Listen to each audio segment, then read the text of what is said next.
உளுந்து சாகுபடி முழுசாக இயற்கையை மட்டும் நம்பி மானாவாரியாக ஐப்பசி மாதம் 3ஆம் தேதி வந்து நாங்கள் உளுந்து விதைச்சோம்.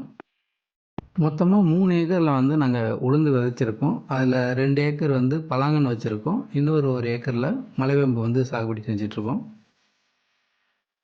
ஐப்பசி 3ஆம் தேதி விதைச்சோம். மார்கழி 23ல் வந்து அறுவடை செய்கிறோம். மொத்தம் 79 நாளில் வந்து நாங்கள் இதை அறுவடை செஞ்சுருக்கோம் உளுந்தை. இதுக்கு நடுவில் நாங்கள் எந்த ஒரு களை எடுக்கலை.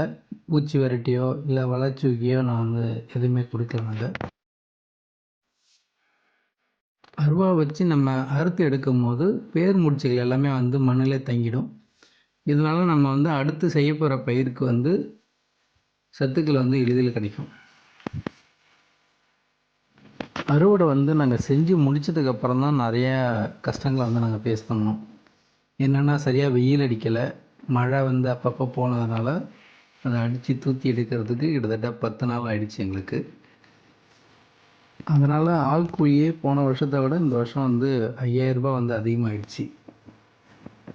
போன வருஷம் அறுவடை செஞ்ச உளுந்தில் நன்னி உளுந்து இருந்துச்சு.